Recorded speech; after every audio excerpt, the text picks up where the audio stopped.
Hello friends, welcome to our channel future online classes. दोस्तों, आज के इस वीडियो में हम बात करेंगे डीएलएड सेकेंड ईयर के पेपर S1 यानी कि समकालीन भारतीय समाज में शिक्षा। जो हम लोग का पेपर है S1 समकालीन भारतीय समाज में शिक्षा, उसके यूनिट 2 यानी कि शिक्षा के समकालीन मुद्दे। इस वीडियो में हम लोग यूनिट 2 को पूरे रूप से देखेंगे, शुरू से लेकर अंत तक। तो आप लोग वीडियो में बने रहे और वीडियो को ध्यान से देखें।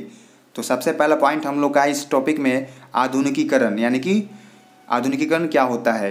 तो आधुनिकीकरण से तात्पर्य है सामाजिक, आर्थिक, औद्योगिक तथा धार्मिक संगठन नैतिक मूल्यों से प्रेरणा, उपलब्धियों तथा आकांक्षाओं को अन्य समाजों, अन्य उन्नत समाजों के अनुरूप करना ही आधुनिकीकरण है। यानी कि आधुनिकीकरण से क्या तात्पर्य निकलता है, यानी उससे क्या मतलब निकलता है। सामाजिक, आर्थिक, औद्योगिक तथा धार्मिक संगठन नैतिक मूल्यों से प्रेरणा, उपलब्धियों तथा आकांक्षाओं को अन्य उन्नत समाजों के अनुरूप करना ही आधुनिकीकरण है। आगे हम लोग देखते हैं, आधुनिकीकरण एक ऐसी प्रक्रिया है जो गतिशील है। जो आधुनिकीकरण है वो कैसी प्रक्रिया है, गतिशील प्रक्रिया है। आधुनिकीकरण के द्वारा परंपरागत समाज में परिवर्तन आती है, जो कि मनुष्य भौतिक साधनों का तकनीकी रूप से प्रयोग कर बदलाव लाता है। यानी कि आधुनिकीकरण कैसी है, गतिशील प्रक्रिया है। आधुनिकीकरण के द्वारा ही परंपरागत समाज में परिवर्तन आता है, जो कि मनुष्य भौतिक साधनों का तकनीकी रूप से प्रयोग कर बदलाव लाता है। यह प्रगतिशील एवं आगे चलने वाली प्रक्रिया है। यानी कि जो आधुनिकीकरण है कैसी प्रक्रिया है, प्रगतिशील प्रक्रिया है, जो हमेशा चलती है और साथ साथ आगे भी चलती है। अगर हम लोग इसको एग्जाम्पल रूप में समझने का प्रयास करें तो हम लोग ले सकते हैं शिक्षा को। तो शिक्षा पहले कैसी थी, मदरसों में मिलता था या फिर कहीं पे मतलब आश्रम बना के मतलब गुरु के द्वारा शिक्षा दिया जाता था। लेकिन धीरे धीरे क्या हुआ, विद्यालय का स्थापना हुआ। जैसे जैसे औद्योगिकरण हुआ वैसे वैसे क्या हुआ, विद्यालय का स्थापना हुआ। और धीरे धीरे अब तो मतलब ICT के आ जाने से और काफ़ी जो सूचना संचार तकनीकी में जो विकास हुआ है, तो क्या हो गया, शिक्षा अब ऑनलाइन भी हो चुका है। तो शिक्षा ग्रहण करना काफ़ी आसान हो चुका है। तो ये सब कैसे हुआ है, आधुनिकीकरण के ही हुआ है। और अन्य और क्षेत्रों में भी हम लोग देख सकते हैं जो कि आधुनिकीकरण के कारण हम लोग क्या हो गया है, काफ़ी आगे बढ़ चुके हैं। नेक्स्ट पॉइंट हम लोग का है आधुनिकीकरण के तत्व। यानी कि आधुनिकीकरण के तत्व कौन कौन से होते हैं। तो इसमें है कि इस भौतिक साधनों को नियंत्रित करने में मनुष्य द्वारा तकनीकी प्रयोग किया जाता है। यानी कि आधुनिकीकरण को नियंत्रित करने के लिए कैसा प्रयोग किया जाता है, तो तकनीकी का प्रयोग किया जाता है। यानी कि जो सूचना एवं संचार तकनीकी जो मतलब अभी काफ़ी बढ़ गया है, इसके द्वारा ही क्या हो गया, आधुनिकीकरण ज़्यादा देखने को मिल रहा है। इसमें मानव जीवन के मामलों एवं मानव व्यवहारों में नए ज्ञान का प्रयोग किया जाता है। उसके बाद इसमें आधुनिकीकरण के तत्वों में औद्योगिकरण में भी काफ़ी विकास देखने को मिल रहा है। नगरीकरण, धर्मनिरपेक्षीकरण, आर्थिकीकरण, पश्चिमीकरण, संस्कृतिकरण, शिक्षा की गुणवत्ता में बढ़ावा और लास्ट आपका क्या है, राजनीतिक एवं लोकतांत्रिक मूल्यों का विकास। यानी कि राजनीतिक एवं लोकतांत्रिक मूल्यों का विकास, ये सब क्या है आपका आधुनिकीकरण के तत्व हैं। आगे देखते हैं हम लोग आधुनिकीकरण की विशेषताएं। यानी कि आधुनिकीकरण की क्या क्या विशेषताएं होगी, अब हम लोग जानते हैं एक एक करके। पहला पॉइंट है आधुनिकीकरण परिवर्तन की सार्वभौमिक प्रक्रिया है। आधुनिकीकरण क्या है, परिवर्तन की क्या है, सार्वभौमिक प्रक्रिया है जो सभी जगह या स्थान पर होती है।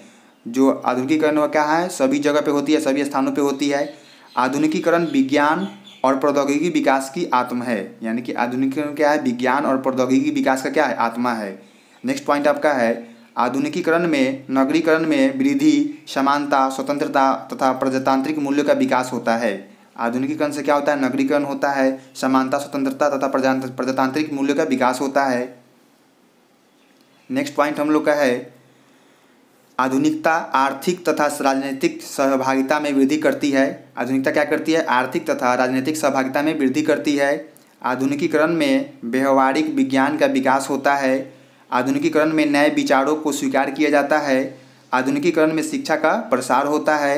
यह एक गतिशील प्रक्रिया है। आधुनिकीकरण सामाजिक संरचना में परिवर्तन लाता है। यानी कि आधुनिकीकरण से क्या होता है, सामाजिक संरचना में भी परिवर्तन आपको देखने को मिल सकता है। आधुनिकीकरण से भिन्न प्रकार के ज्ञान और अनुभव में वृद्धि होती है। आधुनिकीकरण से राष्ट्र एवं समाज को नई दिशा मिल रही है। यानी कि आधुनिकीकरण होने से क्या हो रहा है, राष्ट्र एवं समाज को नया दिशा मिल रहा है। आगे देखते हैं हम लोग आधुनिकीकरण के लाभ क्या है। पॉइंट हम लोग का नेक्स्ट आधुनिकीकरण के लाभ। यानी कि आधुनिकीकरण से क्या क्या लाभ देखने को मिल रहा है। तो संचार माध्यम की सुविधा, सतत निरौपचारिक, विज्ञान एवं तकनीकी का विकास, आधुनिकीकरण शहरीकरण एवं औद्योगिकरण को अनियंत्रित होने से रोकता है। समस्याओं को सुलझाने का सामर्थ्य का विकास। अब देखते हैं हम लोग आधुनिकीकरण की हानि, यानी कि इससे हानि क्या क्या हो रहा है। क्या पॉइंट है हम लोग का नेक्स्ट, आधुनिकीकरण की हानि। पहला आपका है समाज में नए प्रकार की अपराध बढ़ रहे हैं, छात्र सामाजिक मूल्यों एवं परंपराओं की अवहेलना कर रहे हैं। आधुनिकीकरण से छात्र एवं समाज अपने अतीत के महत्व को अनदेखी करने लगता है। समाज परंपरागत तकनीक एवं विधियों को नज़रअंदाज करने लग रहा है। परंपरागत आदर्श मूल्यों को क्षति पहुंचा रही है। तो ये सब क्या है आपके पॉइंट, जो ये 5 पॉइंट है किसके पॉइंट है, आधुनिकीकरण की हानि है। यानी कि जो आधुनिकीकरण हो रहा है उससे कुछ लाभ भी हो रहा है तो कुछ हानियाँ भी हो रही है समाज में। तो हमने इस वीडियो में दोनों पॉइंट को शामिल किया है, हानि को भी और लाभ को भी। आगे हम लोग का नेक्स्ट पॉइंट है, आधुनिकीकरण का शिक्षा पर क्या प्रभाव पड़ रहा है। तो विद्यालयों की स्थिति में सुधार हुआ है, विद्यालयों की संख्या में वृद्धि हुई है, और आपका लास्ट क्या है, विद्यालयों की संख्या में तीव्र वृद्धि हुई है। यानी कि जो विद्यालय की जो संख्या है पहले कम थी, लेकिन अब जैसे जैसे मतलब इसमें विकास हो रहा है वैसे वैसे स्टूडेंट के हिसाब से विद्यालय की व्यवस्थापना तेज़ी से हो रही है। आगे हम लोग देखते हैं वैश्वीकरण। नेक्स्ट पॉइंट हम लोग का क्या है, वैश्वीकरण यानी कि ग्लोबलाइजेशन। तो वैश्वीकरण का अभिप्राय किसी देश की अर्थव्यवस्था को विश्व के अन्य देशों की अर्थव्यवस्था के साथ जोड़ने से है। यानी कि जो वैश्वीकरण शब्द है उसका क्या अभिप्राय होता है, किसी देश की अर्थव्यवस्था को विश्व के अन्य देशों की अर्थव्यवस्था से जोड़ने से होता है। यानी कि एक देश की अर्थव्यवस्था अगर दूसरे देश की अर्थव्यवस्था से क्या हो रहा है, अगर जुड़ने का प्रयास कर रहा है तो ये सब क्या कहलाएगा, आपका वैश्वीकरण का दौर कहलाएगा। वैश्वीकरण का अर्थ देश की अर्थव्यवस्था को विश्व की अर्थव्यवस्था के साथ एकीकृत करना है ताकि संपूर्ण विश्व एक ही अर्थव्यवस्था और एक बाजार के रूप में कार्य कर सके। यानी कि जो ग्लोबलाइजेशन का मतलब है कि देश की अर्थव्यवस्था यानी किसी देश की अर्थव्यवस्था विश्व की अर्थव्यवस्था के साथ क्या करना है, एकीकृत करना है, यानी कि इकट्ठा करना है ताकि संपूर्ण विश्व क्या हो जाएगा, एक ही अर्थव्यवस्था और एक ही बाजार के रूप में नजर आए, तब ताकि लगे कि वैश्वीकरण तेजी से हो रहा है। नेक्स्ट पॉइंट हम लोग का है, वैश्वीकरण एक प्रक्रिया है जिसमें दुनिया के सभी देश एक दूसरे से सामाजिक, आर्थिक, राजनीतिक और सांस्कृतिक रूप से एक दूसरे से जुड़े रहते हैं। यानी कि वैश्वीकरण होने से या फिर वैश्वीकरण क्या फ़ायदा है कि क्या होते हैं, एक देश दूसरे देश से क्या होते हैं, जुड़े रहते हैं, सामाजिक रूप से, आर्थिक रूप से, राजनीतिक रूप से और सांस्कृतिक रूप से क्या होते हैं, एक देश दूसरे देश से जुड़े रहते हैं। तो ये सब कैसे होता है, ये सब वैश्वीकरण के कारण ही होता है। वैश्वीकरण का मुख्य उद्देश्य ही है क्या कि एक देश दूसरे देश से क्या करे, मिलजुल कर काम करे, मिलजुल कर रहे, मिलजुल कर अच्छा संबंध रहे, तो ताकि क्या होता है, इम्पोर्ट और एक्सपोर्ट आसानी से हो सके किसी भी सामान का। वर्तमान समय में पूरी दुनिया की अर्थव्यवस्था आपस से जुड़ी हुई है। जो अभी का वर्तमान समय उसमें क्या हो गया है, पूरी दुनिया का जो अर्थव्यवस्था है क्या हो गया, आपस में जुड़ा हुआ है, जो कि वैश्वीकरण का उचित उदाहरण है। मतलब ये जीता जागता उदाहरण है किसका, वैश्वीकरण का, क्योंकि एक देश दूसरे देश का हेल्प लेता है तो ये अमूमन बात है। तो इसके लिए हम लोगों का क्या है, वैश्वीकरण का होना काफ़ी ज़रूरी है, और ये वैश्वीकरण काफ़ी तेज़ी से हो भी रहा है और ये देखने को भी अपने समाज में, अपने देश में मिल रहा है। वैश्वीकरण के द्वारा व्यवसायिक क्रियाओं को विश्व स्तर पर विस्तार होता है। यानी कि वैश्वीकरण के द्वारा क्या होता है, जो व्यवसायिक क्रियाएं होती है, जो व्यापार होता है, वो क्या होता है, विश्व स्तर पर क्या होता है, उसका विस्तार होता है। साथ ही उनमें प्रतिस्पर्धात्मक क्षमता का भी विकास होता है। वैश्वीकरण के कारण ही विश्व स्तरीय समस्याओं का समाधान, जिनमें शांति, सुरक्षा, गरीबी, शिक्षा, बेरोजगारी आदि मुख्य है। यानी कि जो वैश्वीकरण उससे क्या होता है, व्यवसायिक क्रियाओं में तो आसानी होती है, साथ ही साथ क्या होता है, प्रतिस्पर्धा भी होती है। यानी कि अगर यहाँ का कोई सामान अगर दूसरे देश में जा रहा है तो अगर बिक्री ज़्यादा है, अच्छा मतलब वहाँ पे उसका रिजल्ट आ रहा है, तो यहाँ से और उत्पादक बढ़ेगा और उस देश में और ज़्यादा मतलब यहाँ से सामान भेजा जाएगा, फिर वहाँ से भी कुछ हम लोग लेकर अपने देश में सामान को बेच सकते हैं। तो ये सब क्या होगा, आपस में अच्छा संबंध बनेगा, तो क्या हो जाएगा, देश में विकास काफ़ी तेज़ी से होगा। आगे देखते हैं, वैश्वीकरण के कारण ही विश्व स्तरीय समस्याओं का समाधान मतलब काफ़ी अच्छे से होता है। यानी कि अगर दो देशों के बीच अगर वैश्वीकरण के कारण अच्छा संबंध है, तो अगर किसी भी समय अगर किसी भी तरह का घटना अगर घट रही है तो दोनों देशों के बीच में क्या होगा, ज़्यादा तकलीफें नहीं होगी, ज़्यादा दिक्कत नहीं आएगी, ज़्यादा समस्या नहीं आएगी। दोनों देशों के बीच आपस में तुरंत ही संबंध अच्छा हो जाएगा और फिर सामान्य रूप से जीवन देश में चालू हो सकता है। तो वैश्वीकरण होना काफ़ी ज़रूरी है। वैश्वीकरण के कारण ही अभी बहुत सारे देशों के बीच क्या हो गया, भारत का संबंध अच्छा नज़र आ रहा है। वैश्वीकरण ऐसा माध्यम है जो सभी राष्ट्रों को परस्पर बांधता है। वैश्वीकरण कैसा माध्यम है, जो सभी राष्ट्रों को परस्पर बांधता है, यानी कि एक नज़र से देखता है, जिसमें वे सभी अपनी समस्याओं का समाधान मिलकर एकजुट होकर कर सकते हैं। यानी अगर किसी देश पर किसी तरह का समस्या आता है तो सभी देश मिलकर क्या करेंगे, उसकी समस्या का समाधान कर सकते हैं। तो इसका मुख्य वजह क्या होगा, वैश्वीकरण ही होगा। आगे देखते हैं हम लोग, वैश्वीकरण के द्वारा भारत जैसे विकासशील देश में प्रत्यक्ष विदेशी निवेश के साथ तकनीकी का हस्तांतरण होते जा रहा है, जिसमें भारत में उत्पादन क्षमता, एवं अच्छी कीमत वाली उपयोग की वस्तु कुशल कीमत पर उपलब्ध है। यानी कि वैश्वीकरण के द्वारा भारत जैसे विकासशील देश में क्या हो रहा है, विदेशी निवेश के साथ साथ तकनीकी का भी हस्तांतरण तेजी से हो रहा है, जिससे भारत में क्या हो रहा है, उत्पादन क्षमता एवं अच्छी कीमत वाली उपयोग की वस्तु यानी कम दामों में यानी कुशल कीमत पर क्या हो रहा है, मतलब इंसान को मिल जा रहा है या फिर लोगों को उपलब्ध हो जा रहा है। तो ये सब कैसे हो रहा है, ये सब वैश्वीकरण के कारण ही हो रहा है। तो वैश्वीकरण काफ़ी अच्छा है और दो देशों के बीच अच्छा संबंध बनाने के लिए वैश्वीकरण का होना काफ़ी जरूरी है। आगे हम लोग देखते हैं वैश्वीकरण की विशेषताएं क्या क्या है। तो इसमें पहला पॉइंट है, वैश्वीकरण एक विश्व एक राज्य की ओर बढ़ता प्रयास है। क्या है वैश्वीकरण? एक विश्व या एक राज्य की ओर बढ़ता प्रयास है। वैश्वीकरण सहयोग, पारस्परिक निर्भरता तथा पारस्परिक संबंधों को व्यवहार में बदलने की प्रक्रिया है। वैश्वीकरण क्या है? सहयोग, निर्भरता तथा संबंधों को व्यवहार में बदलने की प्रक्रिया है। वैश्वीकरण दूरियों को कम करने की एक प्रक्रिया है। वैश्वीकरण क्या हो सकता है? दो देशों के बीच, दो राज्यों के बीच क्या कर सकता है? दूरियों को कम कर सकता है। वैश्वीकरण राज्यों की अर्थव्यवस्था को निकट लाने की एक प्रक्रिया है। वैश्वीकरण क्या है? राज्यों की जो अर्थव्यवस्था है अगर गड़बड़ा गई है तो उसके माध्यम से हम क्या कर सकते हैं? सुधार कर सकते हैं। आगे देखते हैं हम लोग, यह एक ऐसी क्रिया है जिसमें, पांचवा पॉइंट है, यह एक ऐसी क्रिया है जिसका स्वरूप बहुमुखी है। यानी कि जैसे सामाजिक, सांस्कृतिक, बौद्धिक एवं तकनीकी आदि, यानी इसका स्वरूप कैसा है? एक जैसा नहीं है, एक ही जगह पर स्थित नहीं है। क्या है? बहुमुखी है, यानी कि बहुत सारे इससे फायदे हैं, सामाजिक रूप से, सांस्कृतिक रूप से, बौद्धिक रूप से एवं तकनीकी रूप से भी फायदे हैं।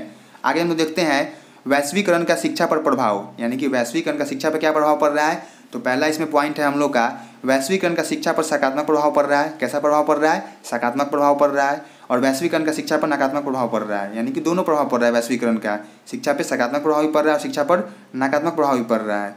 जैसे सकारात्मक में देखा जाए तो जैसे कि अभी शिक्षा क्या हो गया, ऑनलाइन हो गया है, काफ़ी आसान हो गया है, सुलभ हो गया। दुर्लभ जो दूर दराज के लोग हैं जो शिक्षा को सही रूप से ग्रहण नहीं कर पाते हैं, गांव में ही रहकर पढ़ना चाहते हैं आर्थिक स्थिति के कारण, तो वैसे इंसानों को भी शिक्षा आसानी से उपलब्ध हो जा रही है। और नकारात्मक में देखा जाए तो काफ़ी सारा निगेटिविटी भी मतलब फैल रहा है ऑनलाइन के माध्यम से ही, तो ये आपका नकारात्मक हो सकता है। शिक्षा महंगी हो गई है, इस तरह का अभी मतलब वर्तमान में स्थिति आ गई है। शिक्षा क्या है, ऑनलाइन तो हो गया तो सुविधा तो हो गई है, लेकिन साथ ही साथ शिक्षा महंगी भी हो गई है। शिक्षा कुछ मतलब हद तक देखा जाए तो बुरी शिक्षा भी हो गई है, क्योंकि बहुत सारे मतलब यूट्यूब पे या फिर जो भी है ऐसे फालतू वीडियो आ जा रहे हैं जो मतलब अच्छे मतलब ढंग से नहीं होते हैं। तो ये सब भी शिक्षा का क्या हो सकता है? नकारात्मक प्रभाव हो सकता है। अब हम लोग का पॉइंट है सामाजिक परिवर्तन एवं शिक्षा, यानी कि सोशल चेंजेज एंड एजुकेशन। इसमें हम लोग देखते हैं सबसे पहले, सामाजिक परिवर्तन का तात्पर्य समाज में होने वाले परिवर्तनों से है जो समाज की विभिन्न मान्यता तथा व्यक्तियों के मध्य परस्पर संबंध एवं उनके द्वारा स्वीकृत व्यवहार करने की विधियाँ तथा नियमों में बदलाव से है। कोई भी समाज परिवर्तन से नहीं बच सकता। यानी कि सामाजिक परिवर्तन का तात्पर्य क्या है? समाज में होने वाले परिवर्तन से है। यानी कि सामाजिक परिवर्तन करने का मतलब क्या होगा? समाज में कुछ न कुछ परिवर्तन आपको होना चाहिए जो समाज की विभिन्न मान्यता तथा व्यक्तियों के मध्य परस्पर संबंधों एवं उनके द्वारा स्वीकृत व्यवहार करने की विधि तथा नियमों में बदलाव से है। कोई भी समाज परिवर्तन से बच नहीं सकता। यानी कोई भी समाज हो वहाँ पे परिवर्तन आपको देखने को मिलेगा, वो परिवर्तन से बच नहीं सकता है। आगे देखते हैं हम लोग, समाज की परिवर्तन एक नई दिशा को उजागर करती है। क्या करती है? समाज की परिवर्तन एक नई दिशा को उजागर करती है। मनुष्य की भाषा, विचार, आवश्यकताएं, जीवन, उद्देश्य, मूल्य, संस्कृति किसी न किसी रूप से बदलती रहती है।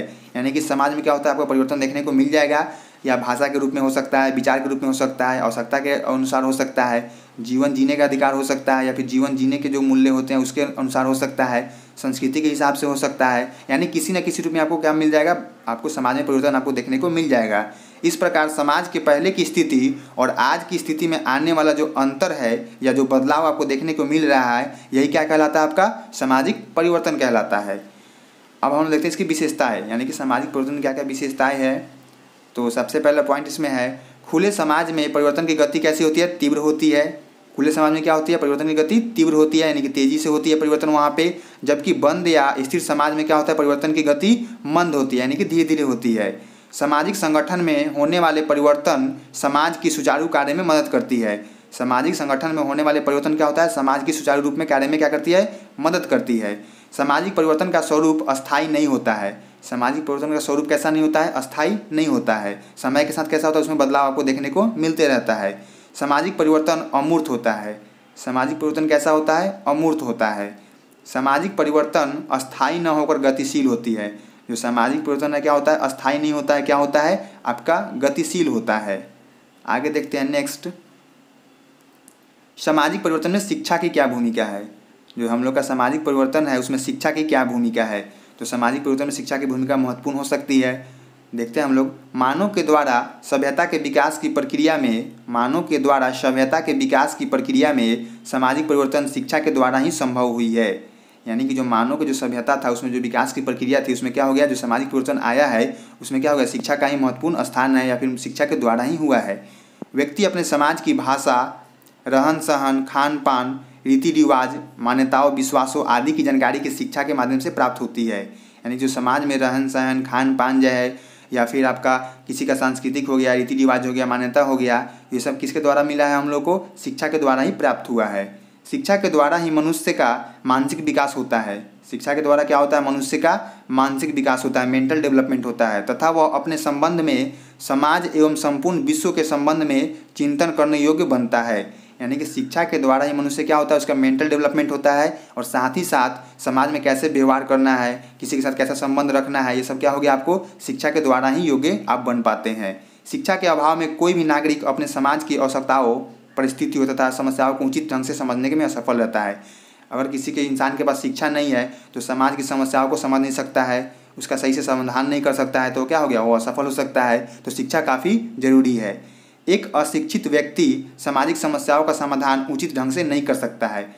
अगर कोई इंसान अशिक्षित है तो वो सामाजिक जो समस्याएं होती है उसका समाधान कैसे नहीं कर सकता है, अच्छे ढंग से नहीं कर सकता है। तो शिक्षा का होना काफ़ी जरूरी है और शिक्षा के द्वारा ही सामाजिक परिवर्तन आपको समाज में देखने को मिलता है। नेक्स्ट देखते हैं हम लोग, सामाजिक परिवर्तन में ही है डॉक्टर दौलत सिंह कोठारी आयोग, यानी कि डॉक्टर दौलत सिंह कोठारी आयोग जो हुआ था 1964-66 में, उसमें क्या कहा गया है कि उचित शिक्षा ही ऐसा माध्यम है जो राष्ट्रीय विकास में सहायक होते हैं। यानी कि उचित शिक्षा ही ऐसा माध्यम है जो राष्ट्रीय विकास में सहायक होती है। शिक्षा ही सामाजिक विकास को प्रेरित करती है। यानी कि शिक्षा के माध्यम से ही हम लोग समाज में विकास कर सकते हैं, फिर समाज में विकास देखने को मिलता है, तथा गतिशील बनाती है। यानी कि शिक्षा ही क्या करती है, समाज को गतिशील बनाती है। शिक्षा के अभाव में व्यक्ति न तो अपने कर्तव्यों को ठीक ढंग से समझ पाता है और न ही अपने अधिकारों को। यानी किसी इंसान के पास या किसी भी समाज में अगर शिक्षा की कमी है तो वहाँ पे क्या हो जाएगा, अपना कर्तव्य इंसान नहीं समझ पाता है और अपने अधिकारों को भी नहीं जान पाता है। आगे देखते हैं हम लोग, व्यक्ति समाज तथा राष्ट्र की आर्थिक उन्नति, खुशहाली तथा समृद्धि लाने की इस दिशा में शिक्षा अत्यंत सार्थक भूमिका अदा करती है। यानी व्यक्ति क्या होता है, व्यक्ति का समाज में तथा राष्ट्र की जो उन्नति होती है, जो खुशहाली होती है तथा समृद्धि लाने की जो दिशा होती है उसमें शिक्षा का क्या होता है, अत्यंत भूमिका होता है। शिक्षा सामाजिक परिवर्तन की अनुगामी है। शिक्षा क्या है, सामाजिक परिवर्तन की अनुगामी है। अब हम देखते हैं नेक्स्ट पॉइंट, जो सामाजिक परिवर्तन होता है उसमें शिक्षक का क्या भूमिका है। अभी हम लोग किसके बारे में पढ़े हैं, शिक्षा का क्या भूमिका है। अब हम लोग पढ़ेंगे सामाजिक परिवर्तन में शिक्षक का भूमिका क्या है या फिर अध्यापक का भूमिका क्या है। तो इतिहास साक्षी है कि अध्यापकों ने सदैव ही वांछित सामाजिक परिवर्तन लाने में महत्वपूर्ण भूमिका अदा की है। यानी क्या है, इतिहास में हम लोग देखते आ रहे हैं कि अध्यापकों ने सदैव ही वांछित सामाजिक परिवर्तन लाने में महत्वपूर्ण भूमिका अदा की है। इसलिए शिक्षकों को समाज के निर्माता अथवा सामाजिक अभियंता यानी कि सोशल इंजीनियर के नाम से जाना जाता है या फिर संबोधित किया जाता है। यानी कि अध्यापक के द्वारा ही समाज में परिवर्तन आपको देखने को मिलता है और ये पुराने समय से ही चला आ रहा है। इसलिए शिक्षकों को क्या बोला गया है, आपको सामाजिक अभियंता यानी कि सोशल इंजीनियर बोला गया है या फिर इस नाम से हम लोग उसको संबोधित करते हैं। परंतु वर्तमान परिप्रेक्ष्य में, यानी कि जो वर्तमान समय है परिप्रेक्ष्य में, आज के शिक्षक अपने सामाजिक दायित्वों को ठीक ढंग से पूरा करने में असमर्थ होते जा रहे हैं। जो अभी के वर्तमान टीचर हैं वो क्या हो गया, सामाजिक दायित्वों को भूल रहे हैं और उसे पूरा करने में असमर्थ नजर आ रहे हैं। कक्षा में छात्रों के सम्मुख पाठ्यवस्तु को प्रस्तुत कर पाने में असहाय हो गए हैं। कैसे हो गए अभी के शिक्षक, मतलब पाठ्य पुस्तक को प्रस्तुत करने में क्या हो गए, असहाय नजर आ रहे हैं अभी के वर्तमान जो शिक्षक हैं। यही कारण है कि आज समाज में शिक्षक अपना सम्मान को खोते जा रहे हैं। यदि इन सम्मान को पुनः स्थान पर लाना है तो उन्हें सामाजिक परिस्थितियों तथा आवश्यकताओं को भली भांति समझकर अपना भरपूर योगदान देना होगा। यानी कि जो वर्तमान समय में जो शिक्षक का सम्मान धीरे धीरे खोता जा रहा है और उसे फिर से अगर शिक्षक को और वर्तमान समय में इज्जत सम्मान पाना है तो क्या करना होगा, अपनी सामाजिक परिस्थितियों के अनुसार और अपने आवश्यकताओं के अनुसार क्या करना पड़ेगा, समझकर या फिर भली भांति अपना भरपूर योगदान देना होगा। तभी जाकर शिक्षक का समाज में अच्छा एक स्थान प्राप्त होगा। वैसे तो शिक्षक का स्थान हमेशा उच्च ही होता है, लेकिन जो अभी के वर्तमान समय उसमें क्या हो गया, काफ़ी अपनी समस्याएं हो गई कि शिक्षक को लोग वैल्यू कम दे रहे हैं। तो एक शिक्षक ही उसे ठीक कर सकते हैं, तो शिक्षक को इस पर ध्यान देना चाहिए और ठीक करने का प्रयास करना चाहिए। शिक्षा सामाजिक परिवर्तन के इस दायित्व को कैसे पूरा करे, इस पर विचार कर उचित मार्ग खोजना होगा। यानी शिक्षक को शिक्षा सामाजिक परिवर्तन के इस दायित्व को कैसे पूरा करे, इस पर क्या करना होगा, विचार करना होगा और इसका उचित मार्ग खोजना होगा। अंततः शिक्षक समाज में होने वाले परिवर्तन को एक उचित दिशा की ओर ले जा सकता है। शिक्षक क्या कर सकता है, जो समाज में होने वाला जो परिवर्तन है उसको एक उचित दिशा की ओर ले जा सकता है। यदि हमारे शिक्षकगण संकल्प ले तो देश में किसी भी प्रकार का सामाजिक परिवर्तन सरलता से लाया जा सकता है। हमारे देश में अगर सारे शिक्षक अगर एक संकल्प ले तो किसी भी प्रकार का जो सामाजिक परिवर्तन है क्या हो जाता है, आसानी से समाज में लाया जा सकता है और समाज का कल्याण किया जा सकता है। तो शिक्षक की भूमिका काफ़ी महत्वपूर्ण है सामाजिक परिवर्तन में। तो हमेशा शिक्षक को हमेशा सत्य राह पे चलना चाहिए और हमेशा लोगों को अच्छे सलाह देना चाहिए ताकि समाज में क्या हो सके, अच्छा कल्याण हो सके, अच्छा विकास हो सके। नेक्स्ट पॉइंट देखते हैं हम लोग, शिक्षा में गुणवत्ता, क्वालिटी इन एजुकेशन। क्या है हम लोग का पॉइंट, शिक्षा में गुणवत्ता, क्वालिटी इन एजुकेशन। शिक्षा में गुणवत्ता का तात्पर्य व्यक्ति एवं समाज की शिक्षा संबंधी आवश्यकताओं के प्रति उत्तरदायित्व होना है, उत्तरदायी होना है या फिर उत्तरदायित्व होना है। अपने प्रत्येक बच्चे को शिक्षा प्राप्ति का अधिकार दिलाना है। यानी कि शिक्षा में गुणवत्ता का तात्पर्य क्या है, व्यक्ति एवं समाज की शिक्षा जो है या फिर संबंधी आवश्यकताओं के प्रति उत्तरदायी होना है, अपने प्रत्येक बच्चे को शिक्षा प्राप्ति का अवसर दिलाना है। गुणवत्ता यह निर्धारित करती है कि बच्चे कितना और कितनी अच्छी तरह से अपने व्यक्तित्व एवं सामाजिक विकास हेतु सीख पाते हैं। यानी गुणवत्तापूर्ण शिक्षा क्या हो सकती है, वैसे मतलब बच्चों को शिक्षा देना है ताकि वो बच्चा क्या कर सके, खुद का विकास कर सके और सामाजिक विकास में भी सहायक साबित हो। तो वो शिक्षा कैसा कहलाएगा, गुणवत्तापूर्ण शिक्षा कहलाएगा। नेक्स्ट पॉइंट हम लोग का है, शिक्षा की गुणवत्ता एक शिक्षा का वह मानक स्तर है। शिक्षा की गुणवत्ता क्या है, एक शिक्षा का वह मानक स्तर है जो भिन्न कारणों की क्रियाशील प्रक्रिया को प्रभावित करती है। शिक्षा की गुणवत्ता में सुधार लाना एक धीमी और क्रमिक प्रक्रिया है। क्या है, एक धीमी और क्रमिक प्रक्रिया है। शिक्षा की गुणवत्ता एक मतलब एक रात में तो सुधार नहीं हो सकता है, धीरे धीरे उसमें हम लोग क्या कर सकते हैं, परिवर्तन ला सकते हैं और धीरे धीरे सुधार कर सकते हैं। यह कभी नहीं कहा जा सकता है कि शिक्षा गुणवत्ता के अंतिम चरण में पहुंच गई है। यह कभी नहीं कहा जा सकता है कि शिक्षा क्या हो गया, अब सही हो गया है, ये कभी नहीं कहा जा सकता है और इसमें सुधार न संभव है। यानी कि सुधार हमेशा शिक्षा में होना चाहिए और हो भी रहा है, तो ये कभी ख़त्म नहीं होने वाला। शिक्षा में हमेशा सुधार की ज़रूरत है ताकि आने वाले पीढ़ी को अच्छी शिक्षा मिल सके। आगे देखते हैं हम लोग, वर्तमान में शिक्षा की गुणवत्ता को देखते हुए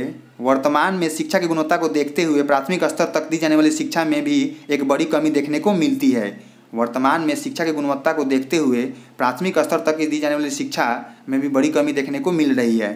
गुणवत्तापूर्ण शिक्षा हेतु जहाँ विद्यालयों में कुछ सुविधाएं जैसे पुस्तकालय, शिक्षण सहायक सामग्री यानी कि TLM, अन्य चीज़ों की जरूरत होती है जो अपने प्राथमिक विद्यालय में देखने को नहीं मिलता है। इससे क्या हो रहा है, शिक्षा प्रभावित हो रही है। इसे देखते हुए विद्यालयों में संसाधनों का बहुत बड़ा अभाव है। क्या है कि विद्यालयों में संसाधनों का क्या है, अभाव है, जिससे टीचर बच्चों को नहीं पढ़ा पाते हैं सही ढंग से। तो इसके लिए सरकार क्या है, जिम्मेदार है। तो सरकार को विद्यालयों में TLM का व्यवस्था कराना चाहिए और सही सुविधा बच्चों को उपलब्ध कराए ताकि बच्चे अच्छे से शिक्षा प्राप्त कर सके, जो कि गुणवत्तापूर्ण शिक्षा के स्तर का क्या है, एक नकारात्मक पहलू है। ये सब क्या है, नकारात्मक पहलू है किसका, गुणवत्तापूर्ण शिक्षा का। क्योंकि विद्यालय में क्या अच्छी सुविधा नहीं है तो ताकि बच्चे पढ़ सके, तो ये सब नकारात्मक पहलू में आ सकता है। आगे इसमें अंततः इस विवेचना के संदर्भ में गुणवत्तापूर्ण शिक्षा के स्तर का अर्थ है बच्चों द्वारा बौद्धिक, संज्ञानात्मक, भावात्मक क्षेत्र की विभिन्न दक्षता को अर्जित करने से है। अंततः इस विवेचना के संदर्भ में गुणवत्तापूर्ण शिक्षा का स्तर का अर्थ है बच्चों द्वारा बौद्धिक, संज्ञानात्मक, भावात्मक क्षेत्र की विभिन्न दक्षता को अर्जित करने से है। नेक्स्ट पॉइंट हम लोग का है, शिक्षा में गुणवत्ता से संबंधित चुनौतियाँ। यानी कि शिक्षा में जो गुणवत्तापूर्ण है उसमें क्या क्या संबंधित चुनौतियाँ हो सकती है। तो पहला आपका है आधारभूत संरचना से संबंधित चुनौतियाँ। पहला क्या है, आधारभूत संरचना से संबंधित चुनौतियाँ। इसमें पहला आपका है विद्यालय भवन, दूसरा शौचालय का अभाव, पीने के पानी का अभाव। यानी कि अगर विद्यालय में अच्छा भवन नहीं है, शौचालय का अभाव है, पीने के पानी का अभाव है, तो क्या हो, वहाँ पे गुणवत्तापूर्ण शिक्षा बच्चों को नहीं मिल सकता है, क्योंकि ये सब मूलभूत आवश्यकताएं है जो बच्चों को प्राप्त होना चाहिए। दूसरा पॉइंट आपका है शिक्षकों की अनुपलब्धता। यानी कि शिक्षकों की कमी, शिक्षकों की अनुपलब्धता, यानी कि शिक्षक स्कूल में प्रेजेंट है, क्लास में नहीं जा रहे हैं, तो ये सब क्या हो गया, ये सब बच्चों को शिक्षा में क्या कर सकती है, पीछे कर सकती है। उसको बच्चों को गुणवत्तापूर्ण शिक्षा नहीं मिल सकती है। बाल केंद्रित शिक्षा होना चाहिए, पाठ्य पुस्तक की अरुचि, यानी कि शिक्षकों को क्या हो गया, क्लास में तो जाते हैं लेकिन पुस्तक को नहीं खोल के पढ़ाते हैं, यानी कि वो बस अपने मन से आए कुछ भी पढ़ा दिए। तो ये सब क्या हो सकता है, बच्चा को शिक्षा अच्छे ढंग से नहीं मिल सकता है। नेक्स्ट आपका भाषा, यानी कि शिक्षक को भाषा वैसे रखनी चाहिए जो बच्चों को समझ में आ सके, तभी जाकर क्या हो सकता है, शिक्षा में गुणवत्ता आ सकती है। शिक्षक छात्र अनुपात में कमी, यानी शिक्षक छात्र क्या अनुपात में भी कमी देखने को मिलता है। और गुणवत्ता की कमी, यानी कि शिक्षक कैसा है, ट्रेंड नहीं है तो वो बच्चों को सही ढंग से नहीं पढ़ा सकते हैं। तो ये सब में भी सरकार को ध्यान देना चाहिए ताकि बच्चों को शिक्षा में क्या हो सके, अच्छे मतलब गुणवत्तापूर्ण शिक्षा मिल सके। तो ये सब सरकार का काम है, सरकार ध्यान दे इस पर ताकि बच्चों को अच्छी शिक्षा मिल सके और देश का नाम रोशन करे, समाज का नाम रोशन करे। अब हम देखते हैं नेक्स्ट पॉइंट, सार्वजनिक शिक्षा बनाम निजी शिक्षा। यानी कि कहने का मतलब हुआ सार्वजनिक शिक्षा यानी कि पब्लिक एजुकेशन। तो सार्वजनिक शिक्षा का तात्पर्य उस शिक्षा से है, सार्वजनिक शिक्षा का तात्पर्य उस शिक्षा से है जहाँ सभी वर्गों के बच्चों को अनिवार्य शिक्षा दी जाती है। यानी जो सार्वजनिक शिक्षा होती है, जो पब्लिक एजुकेशन होता है, उसमें क्या होता है, सभी वर्गों के बच्चों को अनिवार्य रूप से शिक्षा दी जाती है और जिसका संचालन सरकार द्वारा किया जाता है। क्या होता है, जो पब्लिक एजुकेशन होता है उसका संचालन कौन करता है, सरकार करता है। यह शिक्षा बच्चों को निःशुल्क रूप से प्रयोजित की जाती है। बच्चों को कैसे दी जाती है, फ्री रूप में, यानी मुफ्त में दी जाती है। इसमें किसी निजी व्यक्ति का कोई सहभागिता नहीं होता है। जो पब्लिक एजुकेशन होता है उसमें क्या होता है, किसी भी निजी व्यक्ति का कोई सहभागिता नहीं होता है। सारा इसका देखरेख कौन करता है, सरकार करता है। जैसे एग्जाम्पल रूप में देख रहे तो सरकारी विद्यालय होते हैं, उसमें क्या होता है, सभी शिक्षक क्या होते हैं, सरकारी होते हैं। सारा जो कार्य क्रियाकलाप होता है कॉलेज स्कूल में वो क्या होता है, सारे मतलब सरकार के द्वारा ही होता है। जो भी मिड डे मील होता है, बच्चों को पोशाक जो भी वितरण होता है, बुक का वितरण होता है, या फिर जो भी गतिविधियाँ कार्यक्रम जो विद्यालय में होता है, किसी भी डे को सेलिब्रेट करना होता है, ये सब कौन करता है, सारे सरकार के द्वारा होता है। और वो सब क्या होता है, पब्लिक एजुकेशन कहलाता है, आपको सार्वजनिक शिक्षा कहलाता है। अब हम देखते हैं आगे निजी शिक्षा यानी कि प्राइवेट एजुकेशन। तो निजी शिक्षा का तात्पर्य उस शिक्षा से है जहाँ सभी वर्गों के बच्चों को शिक्षा दी जाती है परंतु संचालन सरकार के द्वारा नहीं किया जाता है। जो पब्लिक एजुकेशन नहीं प्राइवेट एजुकेशन जो होता है आपका, यानी कि जो निजी शिक्षा होता है, क्या होता है, उसका संचालन कौन करता है, प्राइवेट व्यक्ति करता है। वहाँ पे शिक्षा तो सभी को मिल सकता है लेकिन वहाँ पे क्या होता है, वहाँ पे मालिक होता है, वहाँ पे कोई सरकार मालिक नहीं होता है। उसका संचालन कौन करता है, एक प्राइवेट व्यक्ति करता है। उसके योजना में क्या लेता है, वहाँ पे पैसा लिया जाता है। लेकिन जो आपका पब्लिक एजुकेशन है वहाँ पे पैसा नहीं लिया जाता है, वहाँ पे फ्री में मुफ्त में शिक्षा दी जाती है। लेकिन यहाँ पे ऐसा नहीं होता है। प्राइवेट एजुकेशन में क्या होता है, आपको पैसा देना होता है और यहाँ पे मालिक एक होता है और बाकी लोग क्या होते हैं, उसके अंदर में कार्य करते हैं ताकि विद्यालय में पढ़ाई अच्छे से हो सके। किंतु इसका संचालन निजी या व्यावसायिक व्यक्ति द्वारा होता है। इसमें किसी भी प्रकार की सरकार की सहभागिता नहीं होती है। यानी क्या होता है, निजी शिक्षा में किसी भी प्रकार की कोई भी सहभागिता सरकार का नहीं होता है। एक प्राइवेट व्यक्ति के द्वारा चलाया जाता है और उसके विरोध में क्या लिया जाता है, आपको पैसा लिया जाता है और शिक्षा तो दिया ही जाता है। तो ये क्या हो गया आपका, पहला वाला आपका पब्लिक हो गया, पब्लिक एजुकेशन, और अभी वाला क्या हो गया ये आपका दूसरा प्राइवेट एजुकेशन। तो दोनों के बीच में काफ़ी अंतर देखने को मिलता है। तो आपके एग्जाम में ये प्रश्न आते हैं कि निजी शिक्षा और क्या बोलते हैं उसको, पब्लिक शिक्षा, यानी कि दोनों के बीच में क्या अंतर है, यानी कि निजी शिक्षा में और सरकारी शिक्षा में क्या अंतर है, या फिर फ्री के जो मुफ्त में शिक्षा दी जाती है बच्चों को, उसमें क्या आपको देखने को अंतर मिलता है। तो आपको एग्जाम में आ सकते हैं कि सार्वजनिक शिक्षा और निजी शिक्षा में क्या अंतर आते हैं, तो आपको लिखना पड़ेगा आपको। आगे देखते हैं हम लोग शिक्षा का निजीकरण। जो शिक्षा का निजीकरण हो रहा है उसका क्या फ़ायदे हो सकते हैं या फिर क्या नुकसान हो सकते हैं। तो शिक्षा का निजीकरण का तात्पर्य उनकी शैक्षिक क्रियाओं अथवा उद्यमों जिन्हें पूर्ण रूप में सरकार द्वारा संचालित या प्रतिबंधित किया जाता है। शिक्षा का निजीकरण का तात्पर्य उनकी शैक्षिक क्रियाओं अथवा उद्यमों जिन्हें पूर्ण में सरकार द्वारा संचालित या प्रतिबंधित किया जाता है लेकिन वर्तमान में किसी निजी उद्यमी अथवा संस्था के संचालन एवं प्रबंध हेतु हस्तांतरित करने की प्रक्रिया से है। यानी जो शिक्षा का निजीकरण हो रहा है उसमें क्या हो रहा है, पहले तो सरकार चलाती थी लेकिन अब किसी प्राइवेट इंसान को मिल जा रहा है और उसका संचालन कौन कर रहा है, प्राइवेट व्यक्ति कर रहा है। तो उसमें क्या हो रहा है, कम पैसों पे मतलब वर्कर को खटाया जा रहा है या फिर काम में लाया जा रहा है और धीरे धीरे सुधार करने का प्रयास किया जा रहा है। शिक्षा में निजीकरण के लाभ, यानी कि शिक्षा में निजीकरण के लाभ क्या क्या हो रहा है। तो आपका पहला है शिक्षा की गुणवत्ता में सुधार हो रहा है, वित्तीय समस्याओं का समाधान हो रहा है, शिक्षकों की योग्यताओं का समुचित प्रयोग हो रहा है, बेरोजगारी दूर हो रहा है, और लास्ट का क्या पॉइंट है, भ्रष्टाचार पर समाप्त करना। यानी शिक्षा में निजीकरण का लाभ क्या हो सकता है, भ्रष्टाचार समाप्त हो सकता है।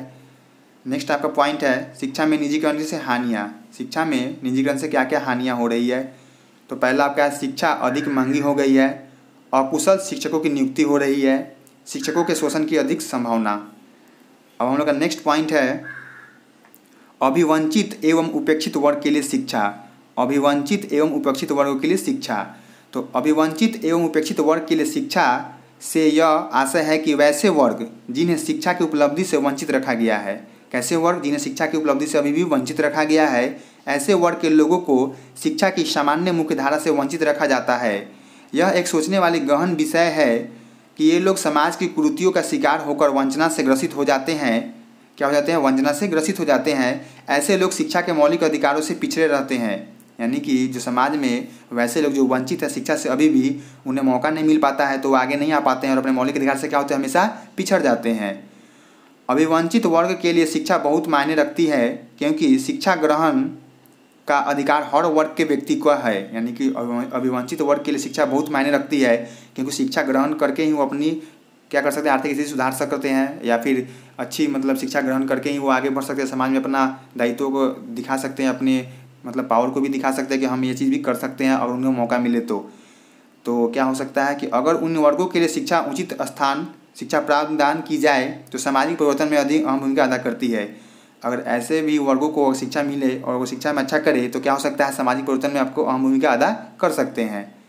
तो अभिवंचित वर्गों के लिए भी शिक्षा काफ़ी ज़रूरी है और इस पर ध्यान देने की ज़रूरत है, ताकि वैसे वर्ग भी आगे आ सके जो अभी भी शिक्षा से काफ़ी पिछड़े हुए हैं, तो उन्हें भी मौका मिले, ताकि वो लोग भी अपना आकर अपना प्रदर्शन दिखा सके कि हम भी सारे कामों को अच्छे से कर सकते हैं, बस हमें मौका एक मिलने की ज़रूरत है। नेक्स्ट पॉइंट हम लोग का है समान विद्यालय पद्धति, यानी कि कॉमन स्कूल सिस्टम। समान विद्यालय व्यवस्था का तात्पर्य उस व्यवस्था से है जहां बच्चे चाहे वह किसी भी जाति, प्रजाति, धर्म, लिंग या वर्ग के हो, एक साथ समान विद्यालय प्रबंधन पद्धति के द्वारा शिक्षा का विकास कर उचित मुख्यधारा से जोड़ना है। यानी कि जो कॉमन स्कूल सिस्टम है उसमें क्या होता है कि जहां बच्चे चाहे वह किसी भी जाति के हो, प्रजाति के हो, धर्म के हो, लिंग के हो या वर्ग के हो, सबको एक साथ शिक्षा देने का प्रयास किया जाता है। कॉमन स्कूल सिस्टम कहने का मतलब ये कॉमन स्कूल सिस्टम, यानी कि एक ही विद्यालय में सभी वर्गों को, सभी जातियों को, सभी धर्मों के लोगों को एक साथ पढ़ाया जाए और सभी को विकास के मुख्यधारा से जोड़ने का प्रयास किया जाए, ताकि कोई भी व्यक्ति या फिर कोई भी वर्ग छूट न जाए। सभी को एक ही जगह पर शिक्षा देने का प्रयास किया जाता है कॉमन स्कूल सिस्टम में। बच्चों को समान भाव से बिना किसी विभेद से उनके मौलिक अधिकार जो शिक्षा से जुड़े हैं उनको प्राप्त करवाने से है। यानी जो कॉमन स्कूल सिस्टम है उसका क्या मकसद है? बच्चों को समान भाव से बिना किसी विभेद के उनके मौलिक अधिकार का शिक्षा से जोड़ना है, उनको प्राप्त करने का अवसर देना है। समान विद्यालय व्यवस्था क्या है पॉइंट आपका? समान विद्यालय व्यवस्था ऐसे विद्यालयों की अवधारणा है जो योग्यता के आधार पर ही शिक्षा हासिल करना सिखाती है। इसमें न तो धन आड़े आता है और न ही शोहरत। बिना किसी जाति, धर्म, लिंग या फिर किसी भेदभाव के समान रूप से बच्चों को उचित एवं समग्र शिक्षा देना कॉमन स्कूल सिस्टम का उद्देश्य है। यानी कि जो कॉमन स्कूल सिस्टम का मुख्य उद्देश्य क्या है? बच्चों को बिना भेदभाव के सभी जाति, धर्म लोगों को एक समान कॉमन स्कूल सिस्टम के अंतर्गत शिक्षा देने का प्रयास किया जाए, उन्हें किसी भी तरह का कोई भी भेदभाव नहीं किया जाए। तो आपका ये है आज का वीडियो। इस वीडियो में मैंने बात किया S1 पेपर जो आप लोग का है समकालीन भारतीय समाज में शिक्षा, उसके यूनिट 2 को हम लोग पूर्ण रूप से देखें और शुरू से लेकर अंत तक देखें। तो वीडियो अच्छा लगा तो वीडियो को लाइक कर दे, शेयर कर दे, और अगर आप चैनल पर नए आए हैं तो चैनल को सब्सक्राइब भी कर ले। धन्यवाद।